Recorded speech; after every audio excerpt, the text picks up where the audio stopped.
Hi everyone, welcome to EcoBytes, a brand new online event series brought to you by the Sustainable Singapore Gallery. My name is Anjali, I'm going to be your host today. In our EcoBytes event series, we are featuring special guests and covering sustainability themed topics. In our very first episode today, the National Day special, we are going to introduce to you local sustainable brands and businesses and how we can actually make something useful at home using food waste. So stay with us till the end for a very special giveaway. We will be giving away clean beauty workshops with Fawn Labs and reusable cutlery sets from susGain. More information will be shared with you at the end of the video. Right now, I'm gonna bring you through a tour at the gallery. Let's go!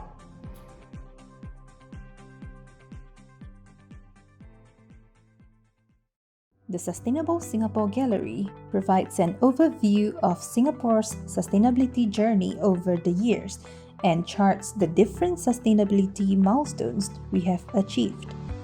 The gallery is divided into 6 different zones, each focusing on a different aspect of sustainability, from climate change to water resilience and energy efficiency. In Zone A, the gallery provides an overview of climate change and its impact on Singapore. Zone B tells the Singapore water story and the steps we take to make our water supply resilient. As you step into Zone C, it illustrates the story of how we built our cities on the backbone of nature, with green and blue spaces forming the landscape of our city. Next, Zone D is supercharged with information on how we power our way into being a smart, vibrant, and sustainable city for the world.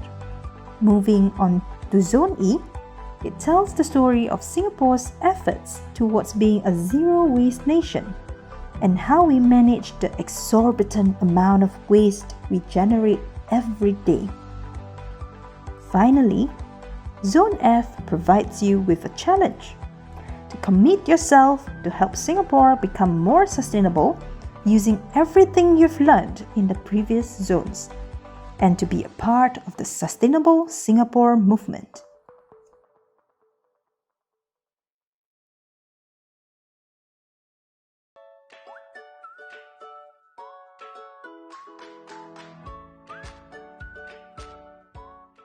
Hello everyone, welcome to the EcoBytes. Okay, so today we are very honored to have Carolyn from susGain and also Hans from Fawn Labs joining us today. Okay, let's start with Carolyn. Yeah, Carolyn, do tell us how did you actually start this susGain? The journey to susGain probably started with my personal life. So over the past decade, I was fortunate to live on 3 different continents.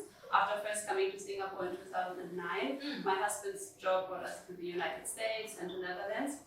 Living in different places, it made us reflect a lot on how do we want to live as a family. So where, for example, in the US, you have a lot of consumerism and people really buy, and shops are open, shops are open 24/7. It's very different in the Netherlands, where people really spend their time rain or shine outside. They really have a strong focus on sustainability. Shops are not open all the time. When we came back to Singapore, we really decided for us as a family, we want to live more minimalistic, and we were much more conscious about how much we consume and what we want to consume. And so we actually, by doing some research around this topic, we found there's a lot of options out there in Singapore. And also by talking to our friends, family, colleagues, we found there was a lot of interest for the topic itself. So people are aware sustainability is important, but yet we identified this huge intention-action gap. So whereby people understand the importance of sustainability, but they don't really translate this into concrete actions in their everyday life. I see. And this is really the problem we try to tackle with susGain. So susGain is a free mobile app we have just launched 2 weeks ago. Okay. It's really about how can we help people to adopt the greener lifestyle and reward them for doing so. Well, with that, right, I think I saw from the app itself that there are also some local businesses and also even organizations being featured on the app itself. Okay, can you share a bit more like who are actually in this app? Yeah. So with the app, we try to be as inclusive as possible and to really try to feature as many as possible alternatives to green alternatives for your lifestyle. So be it in fashion, grocery, household, beauty, services. And we are working with a lot of local businesses, for example, like Fawn Labs, because we really value them for their taking on a leading role in championing sustainability. And we feel it's very important that more people know about their story and really feature all of the great things these local businesses are doing, because that will help them gain traction and that will help them make their products more widely available. And local businesses have so much potential to change our sustainability landscape. Maybe Han, can you share with us, like for Fawn Labs, okay? So being in this kind of climate, you know, what are the things that you think is a bit more challenging to the businesses? Yeah. The challenge we have is that a lot of consumers, right, especially in Asia, we tend to trust big brands a lot. So our challenge is really to put our brand out there. We also quite a new company. We just turned 1 in July, and this journey of coming to where we are today, and then firstly we are in our little lifestyle lab having this interview. So welcome everyone. It's a very nice place. So making a move here is also because we see the potential. We had a lot of encouragement from people who attended our workshops, which were mostly corporate workshops from before. So now we actually do conduct workshops for empowering and educating people, raising awareness on issues to do with sustainability and clean beauty. Also, we want people who come to our workshop to make things only when they need it, and whenever they actually run out, and not accumulate a whole range of skincare that they use for a bit here and there. And just stay there for years. Exactly, and then it expires and stuff like that, right? The other thing is also we all the items that they will make, right, they're usually dual purpose. And being dual purpose, you do know that there's less waste also. Like even when you travel, you do bring less things along as well. That sounds really interesting, like having dual purpose to it. Like imagine 2 different kinds of like toner, moisturizer being combined into one. Wow. Like it's just one bottle that we need to actually have that 2 functions. Exactly. And then lastly, here at Fawn Labs at least, right, we want to ensure that the products that people make and bring home are not just non-toxic for their bodies, for their skin, and for their health, right? We want to ensure that we use ingredients that's non-toxic to the environment as well. A few common ingredients that you find in store-bought products that we find highly offensive for environments, right, would be things like scrubs. Scrubs tends to use things like microbeads. That's why, and on your face and the skin, once you wash off, you don't see it. It really ends in the drink and then it does not disappear. It goes somewhere, whereby especially if it ends up in the ocean, right? It really causes a lot of harm. And if the fishes do eat these microbeads, and you know how small these are, right? Where do they end up? I think on it your dinner table. And these are things that here at Fawn Labs we try to empower people with this knowledge, because a lot of times I find that especially in Singapore, what I've encountered so far in our classes, and I think Carolyn, you will agree with me, it's not that people don't want to try. There's always 2 things that stops them. One is they don't know. And then the second thing that we encounter is always people thinking that I can only do this much, so I don't want to start.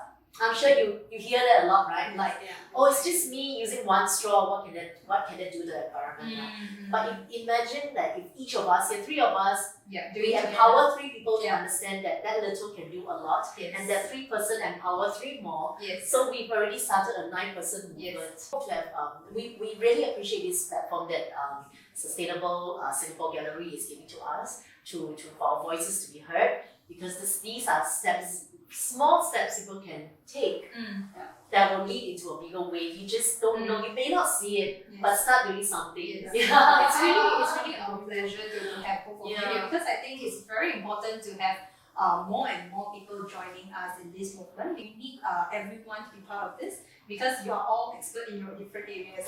So you're expert in technology development, you're expert in skincare, beauty, clean beauty, right? For us, we are just providing the platform, but ultimately we hope everyone can play their own different roles and then we can all drive towards the same direction. Thank you so much, Carolyn, and also Han, for sharing. Thank you. Yeah, Thank I believe we have more. Yes. We do have more. Okay, and Han will actually bring us through a very, very interesting journey later. Yeah. So are we ready to Yes. to start the workshop? Yeah. I will need to demonstrate on your lovely hands at one point in time, right? So Sure. what we're gonna do is we're gonna show 2 hacks for food waste that you can use on skin and other ways of using the waste. Okay.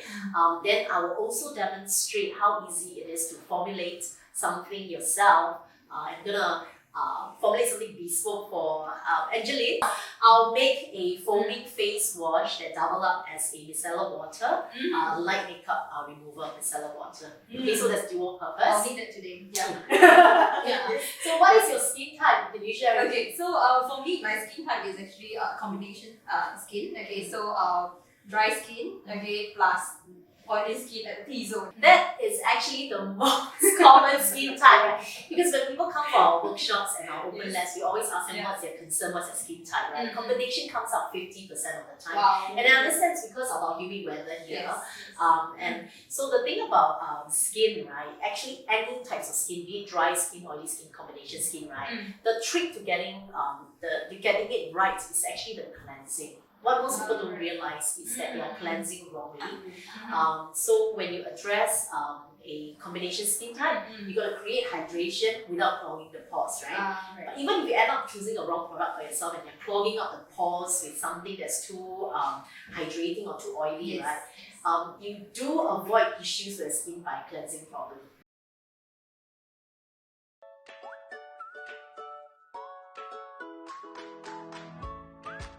Alright, hi, welcome back. Okay, now we are at Fawn Labs. Okay, you see over here we have a lot of lab setting apparatus, right? Beakers and all these around. Okay, very excited to start. Okay, Han, over to you. Thank you, Angeline. Welcome everyone to Fawn Labs. So this is my workstation and where we usually conduct our workshops.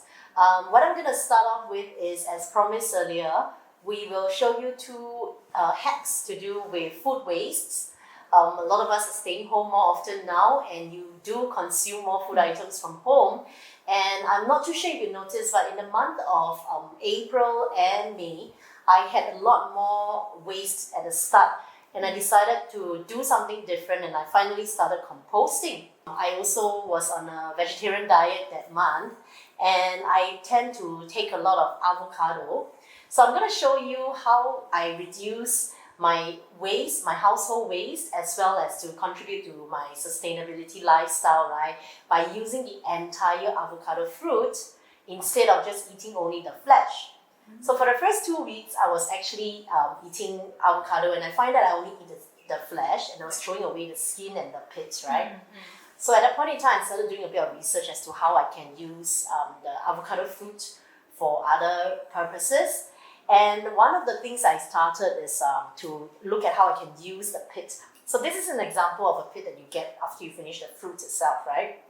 This is already dried in the sun for a few days, okay? Before that, I had some pits which I put into water to germinate, and this is one of them. This is my best looking one, okay? So this book, this is from this is since April, I think mid-April until now. You can see that it hasn't grown into a very, very big plant. I was told to expect only fruit about 10 years from now. So what I did is when it's fresh, it's actually soft, and there's it's not hard like the dry one. I just used toothpicks, right, from some party. So I stuck 2 of them at the side of the seed, okay, and then I filled, and this cup, it's a plastic cup that my kids actually saved from a party as well. So I filled it with water, and then it was a whole seed like that when I first started, and then I put it in like that, so the stick will actually prop it up, so it's like floating in a way, right? And let the water come up to no more than just right at the top of the seed, okay? If it's a good seed that will germinate, you should see the seed split in about 2 to 3 weeks, and then you will see a shoot come up, and this is after about 2+ months. And then for the remaining pits, right, what I do is I leave them in the sun to dry for a few days, preferably at least 3 days, right? And then you will see that the pit has actually dried up like that, and most of them will actually crack in the center, okay? There's a dry husk that I will remove, okay? I shall not do the whole pit, but it will look something like this, okay?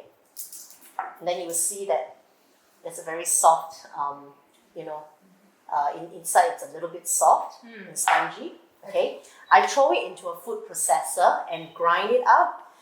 When you first grind it, it becomes like a little bit of a cream colored, but the longer you grind, it suddenly turns to this bright orange, and this is the texture and the color that you want, okay? So what can I do with this, right? Now, I have here 2 face wash that we make in the lab during our open labs and clean beauty classes. One of it is an oil cleanser, one of it is a water-based cleanser. I'm gonna invite Carolyn and also Angeline to try them out together with the pits, which I'll mix into a paste, right? And this is how I actually can make something that is very moisturizing, beneficial for my skin, because the avocado pit itself has antibacterial properties, which means to say skin conditions with acne or open pores and things like that. You should use this as a mask even, and then slowly massage it all over your skin just to get a gentle scrubbing action, okay? There's a lot of it. This is from 2 pits, okay? So I usually use very little for the face. The rest of it, I actually mix it with my shower foam and I wash it. You can all mix it with exactly. your own shower foam. Yeah. Remember I say when you process anything, do not use it for longer than 24 to 48 hours maximum. Okay, so I'm now gonna let them try how it feels like when we mix it into a paste. Scrubs, right? A lot of those are actually microplastics. If you make something like that, right, and use it as a scrub, right, you will find that it is not just additional benefits for your skin, it is also environmentally friendly. Okay, so this is how you make your products at home dual use as well. If it's only a face wash or body foam, right, or body cleanser, right, this is how, by adding something that was meant to be a food waste, now you create a dual purpose product at home for yourself. Once a week, if you eat avocado, keep the pit, dry it out. The skin, throw it into the compost bin. Okay, there are many communities out there who are doing composting, and they require compost, or they can accept your skin if you are not using it for compost. Yeah, exactly. We're also soon going to list all of the composts which we can find in Singapore on the app, so it will make it much easier for people to find compost and compost makers, so that they can share their food waste with them as well. So this is a simple hack for avocado. Yes. And then now you realize if you practice everything that I've recommended, right, you end up with no waste at all from an avocado. Yes. Okay, so I hope this was helpful. That's great. That's really great. Yeah. I now, as I promised, I'll have 2 hacks. And earlier we were discussing, we want everyone to take small steps to try and, introduce some sustainability into their life, right? So even if you're still not perfect, like if you're still using tea bags, okay, single-use tea bags, right? Usually you dunk it into water, you drink it, and then you throw it away, right? But this can actually be used for skincare as well. Do you know that most teas have caffeine in them? Okay. Yes. Another popular tea bag would be green tea. A lot of people drink green tea. Yes. Green tea has very little caffeine, but it has antioxidants in them. So instead of throwing this away, if you're still using tea bags at home, right, get the scissors and cut the ends away like this, cut around the corners, right? So you end up with 2 separate papers, right? Yes. Now get a small bowl like that, right, and fill it with hot water. Throw the rest of your tea in there and throw your paper in there, okay, for a while until the water actually cools down. Now take the paper and put it under your eye as mask, because caffeine and antioxidants in green tea, caffeine in general tea, and also chamomile helps to bring down puffiness in your eye bags. Antioxidants help to create a cell renewal action on your skin. Caffeine also helps to tighten your Wow. Okay, so this is excellent for eye, and this size is perfect for under your eye. I hope that was beneficial for most of us at home.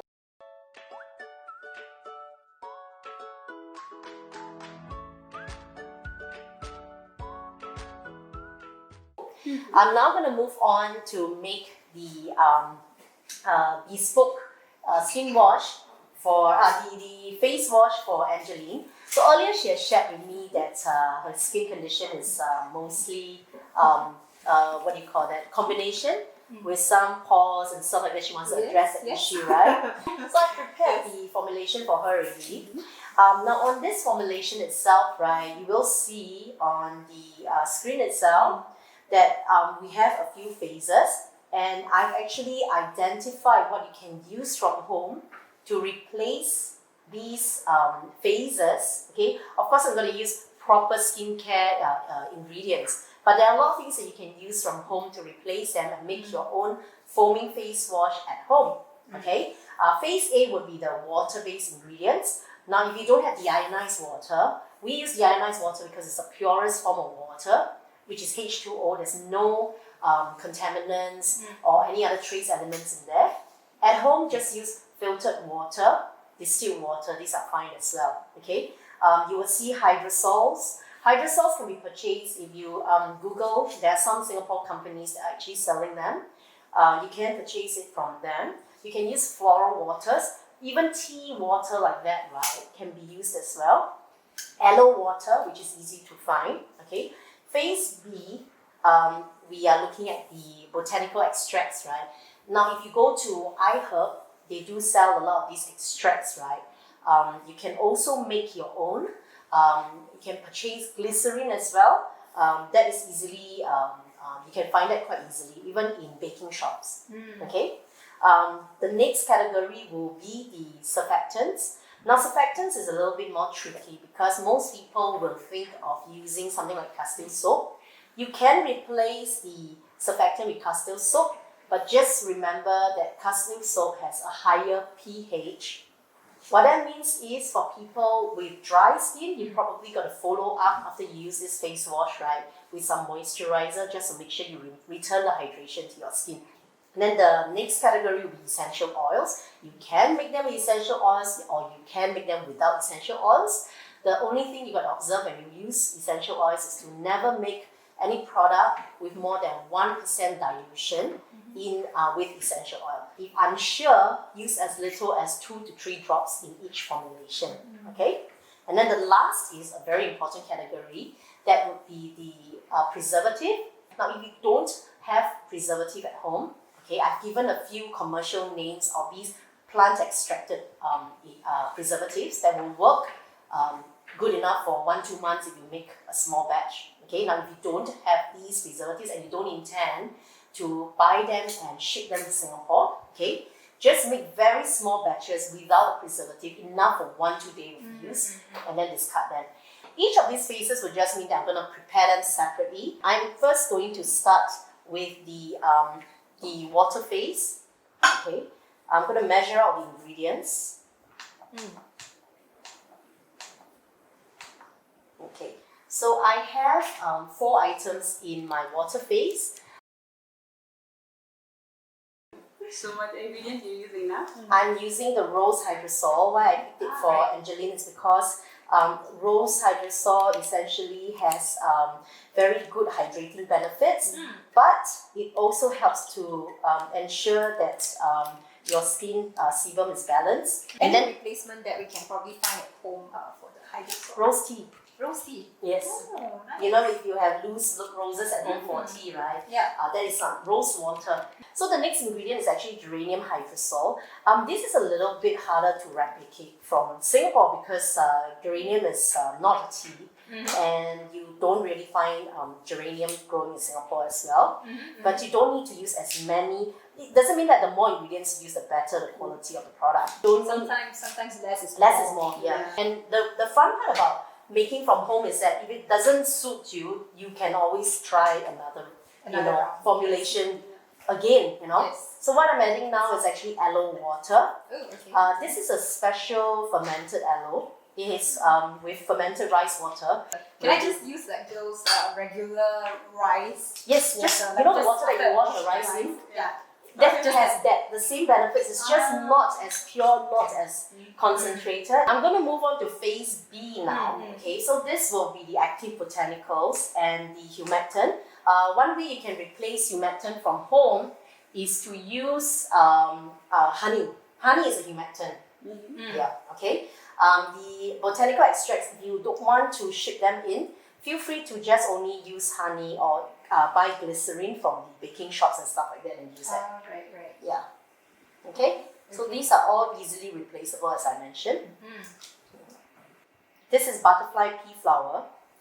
Again, this is something that you can easily find. Butterfly pea flower actually has it helps to encourage healthy cell renewal.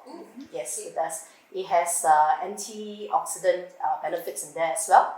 So it's very good when you use it in a leaf-on product also. And then the thing, one of the questions that I get asked a lot is how does natural ingredients differ from synthetic ingredients, right? Toxicity is not the main issue because if you are using synthetics and you use them in the right amounts, low amounts, they're actually okay. Right? And the problem comes with the fact that people don't understand how sometimes for natural ingredients it takes a longer time to work on the skin. What you got to understand is how much of the ingredient are they using. Too much of a good thing is a bad thing. Yes. Yeah. Can you see the color change? Yeah. Okay, so the color change because the butterfly pea flower is a natural botanical. So changes in pH will actually change the color. So we want to bring down the pH later. I will be measuring the pH before I finalize the whole product. Okay. Yeah. So that's that. Do we have to continuously stir it at home? Yes, you just have to get a stirrer of some sort and just keep stirring it. I'm going to stop it for a while. Measure the. So I'm very particular about essential oils when we use them, right? Just so you mentioned, not more than 1%. And also, you have to use essential oils that are pure. Okay. Why I say that is because there are a lot of essential oils that's being sold, right? That may be adulterated with other kinds of ingredients that's not beneficial for your health. Okay, I think it's almost ready. Now you won't see that in the first day, right? It will be a little bit cloudy. It's okay because over the next 24 hours, right, it will clear up. That is just the solubilizer working. So you're now testing the So I'm testing is because Yoga ECT, right, which is inside the list of recommended ingredients, needs to work below a certain pH. And then I'm gonna now measure the final. Can you see that the color is changing again? like blue. Why? Because remember I said it's made of plant acids, so it's making it more acidic now.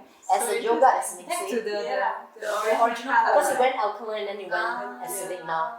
So the ideal pH range for Angeline's skin type for combination, I usually try to end up between 5 to 6. Unless she has very dry skin, then I'll make it more acidic. So when you make from home, right, unfortunately pH is something you can't control. It's a little bit too complex. If I were to tell all of you and teach all of you how to do it, you will lose interest in it altogether. Like I say, don't stress. It doesn't matter if it's too acidic or too alkaline, right? Just make sure if it's too dry, you follow up with a moisturizer. If it feels fine, then it's the correct pH for you. No stress. And you're looking at 2 of the few packaging that we use here for our skincare. So these, for all our participants, right, we always tell them, bring it back, we will sterilize it for you, disinfect it for you to always reuse. Use it again. Exactly. Wow. There you go. Nice. Thank you very much. Here you go. Thank you. Okay, so that's it. Easy and very simple to make from home. We remain open on all our socials for you to ask any questions. If you're not sure of the ingredient that you're going to use, you can feel free to reach out to us on our socials, Fawn Labs on Instagram, Fawn Labs on Facebook.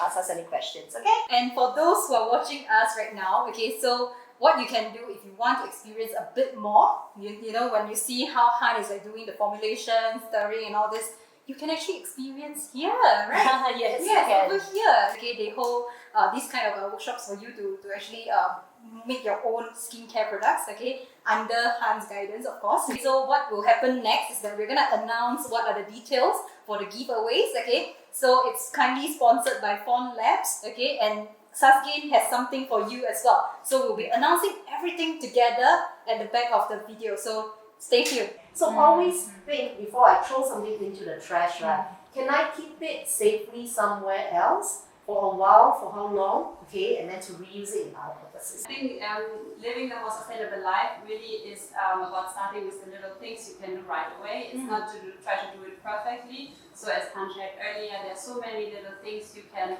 do in reducing your food waste, in trying to be repurposing some of the things you have at home, and really starting off with the little steps. And we think that susGain can really help you with this. So the first thing to start your green journey is head to the app stores, download the app, it's for free. And you can right away start earning points by looking for the EcoBytes workshop on the app. And you can use the pin 8080 to claim your first 500 susGain points. And with that, you basically start your green journey. So what are you waiting for? Okay, starting right now. Okay, thank you so much, everyone. Well, I think it has been really good day with you. Okay, so now we are gonna end the session today. Okay, so we look forward to seeing you in the next